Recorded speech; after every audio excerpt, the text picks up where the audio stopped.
Shalom, salam sejahtera bagi Bapak Ibu Saudara-saudara, anak-anak yang dikasihi oleh Tuhan Yesus Kristus.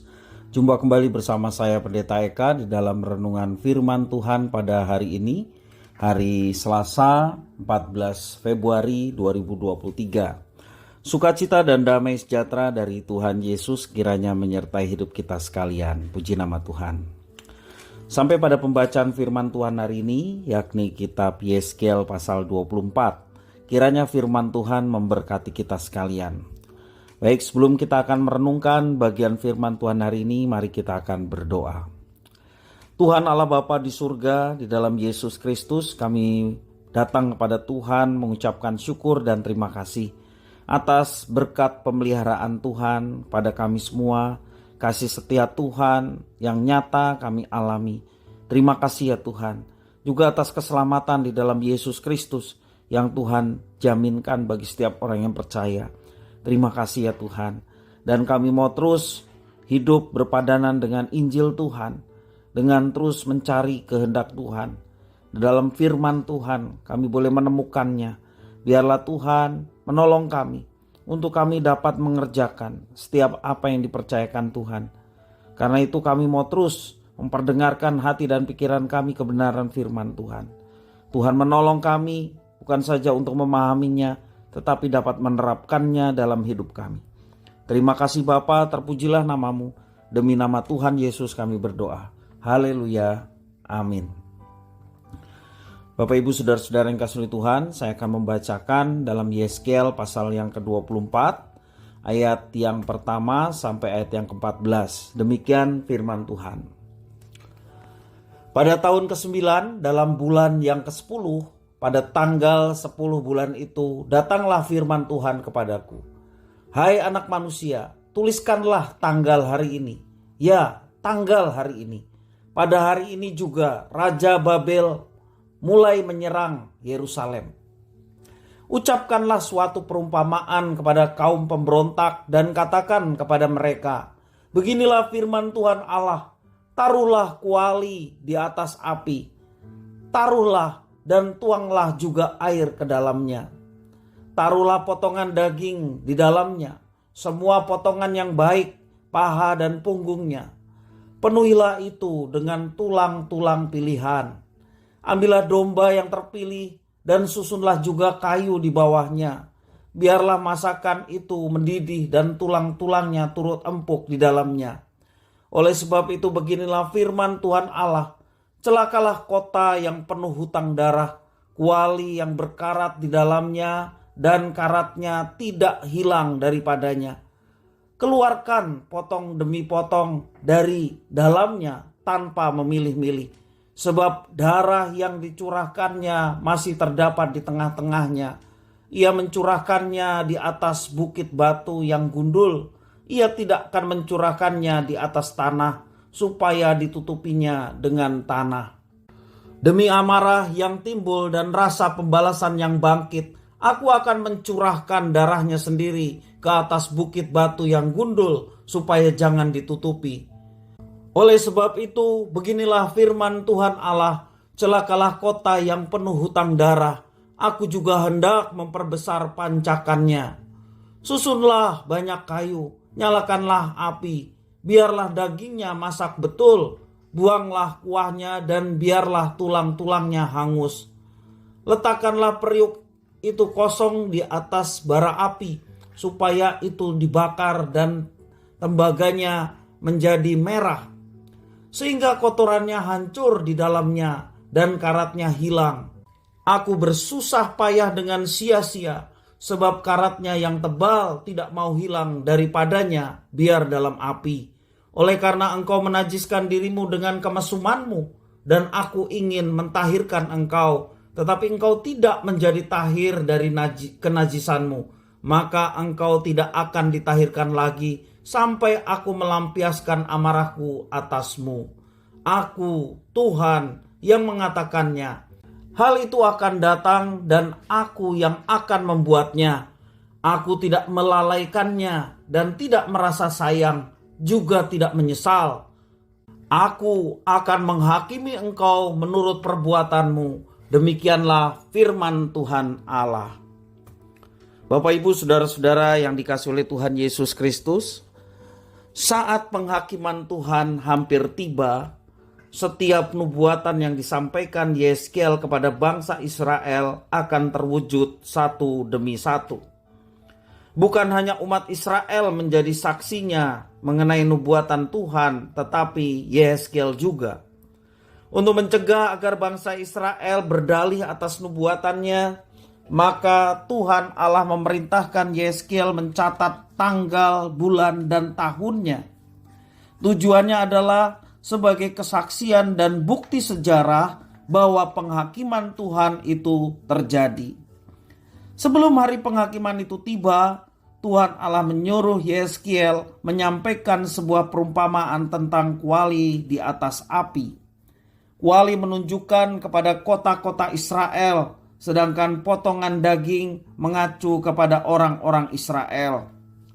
Istilah api memperlihatkan armada perang Babel yang menginvasi wilayah Israel.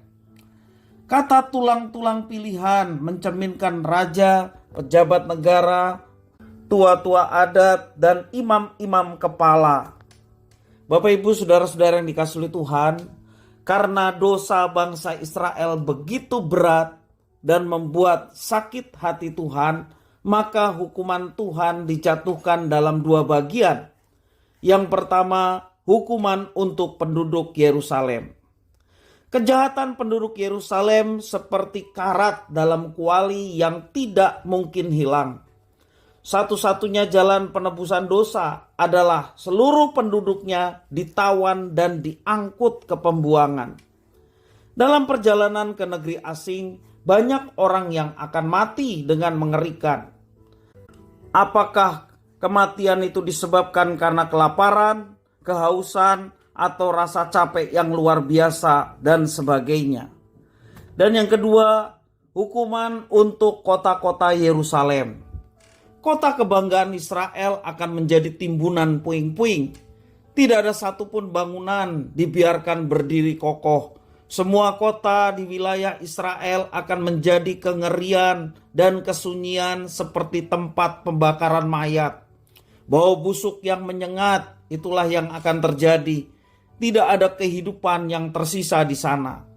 Mereka harus menjalani semua tuntutan keadilan Tuhan sampai amarahnya mereda.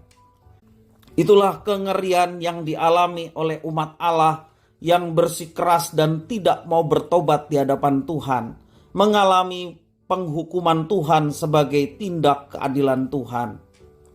Bapak, Ibu, saudara-saudara yang dikasihi oleh Tuhan, setiap tindakan dosa adalah pelanggaran terhadap perintah Tuhan.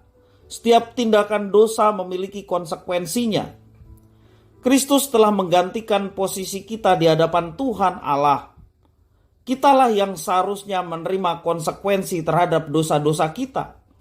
Firman Tuhan mengajarkan kepada kita, Dia yang tidak mengenal dosa telah dibuatnya menjadi dosa karena kita, supaya di dalam Dia kita dibenarkan oleh Allah. 2 Korintus pasal 5 ayat 21. Kitalah yang seharusnya menerima konsekuensi itu. Tetapi syukur kepada Allah, Tuhan yang menjadi manusia, Sang Firman yang menjadi manusia, Dialah Yesus Kristus yang menggantikan konsekuensi dari dosa yang telah kita perbuat.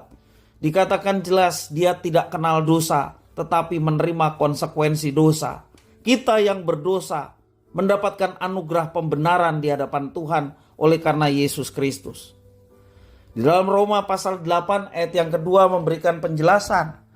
Roh yang memberi hidup telah memerdekakan kamu di dalam Kristus dari hukuman dosa dan hukuman maut. Bersyukur oleh karena Tuhan memeteraikan kita dengan Roh Kudus yang memberikan hidup dan telah memerdekakan kita dari tuntutan atau konsekuensi dosa yang kita lakukan. Karena itu Bapak, Ibu, Saudara-saudara, kalau kita sudah mengalami pengampunan dan penebusan terhadap dosa dengan segala konsekuensi kematian yang kita akan alami, kita dibebaskan dari semuanya itu. Karena itu hiduplah benar di hadapannya. Dalam Filipi 1 ayat 27 nasihat firman Tuhan, Hanya hendaklah hidupmu berpadanan dengan Injil Kristus. Kita sudah mengalami penebusan oleh karena Kristus. Karena itu hidup kita harus berpadanan pada Injil Kristus. Kita ditebus untuk melakukan satu tindakan yang benar di hadapan Tuhan. Kita ditebus oleh Kristus untuk menjadi kesaksian bagi dunia, supaya sedapat mungkin banyak orang pun mengalami penebusan dari Kristus, dan kita yang sudah lebih dahulu menjadi saksi bagaimana Kristus mengampuni kita dibebaskan dari konsekuensi dosa. Bapak Ibu Saudara-saudara, kita dibebaskan dari konsekuensi hukuman dosa bukan berarti kita terus berbuat dosa. Rasul Paulus menjelaskan kalau kasih karunia itu sudah diberikan kepada kita, apakah kita mau terus berbuat dosa? Sekali-kali tidak.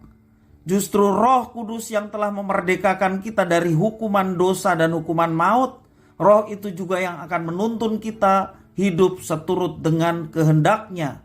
Roh Kudus tidak pernah bertentangan dengan firman Tuhan. Justru Roh Kudus menolong kita untuk melakukan firman-Nya. Roh Kudus tidak bertentangan dengan Tuhan Yesus. Karena itu Roh Kudus menolong seseorang untuk percaya kepada Yesus Kristus sebagai satu-satunya Tuhan dan Juru Selamat manusia. Bersyukurlah atas keselamatan dan pengampunan yang Tuhan berikan, dan hiduplah berpadanan dengan pengampunan itu. Karena hanya itulah kita dapat memuliakan Tuhan. Kiranya firman Tuhan memberkati kita sekalian. Kita berdoa. Terima kasih ya Tuhan atas firman-Mu. Kami bersyukur konsekuensi dosa yang seharusnya kami tanggung telah ditanggung oleh Yesus Kristus. Tuhan Yesus yang menjadi manusia, yang tidak kenal dosa, telah dibuat menjadi dosa karena kami semua, supaya di dalam Tuhan kami dibenarkan. Terima kasih ya Tuhan atas anugerah yang sedemikian besar. Biarlah hidup kami berpadanan akan panggilan Tuhan untuk melakukan apa yang dikehendaki Tuhan. Dan biarlah kami jijik terhadap dosa, meninggalkan dosa dan mengikuti Tuhan dengan sepenuh hati. Terima kasih Tuhan atas firman-Mu. Mampukan kami untuk mengerjakannya. Demi nama Tuhan Yesus Kristus kami sudah berdoa dan bersyukur. Haleluya. Amin.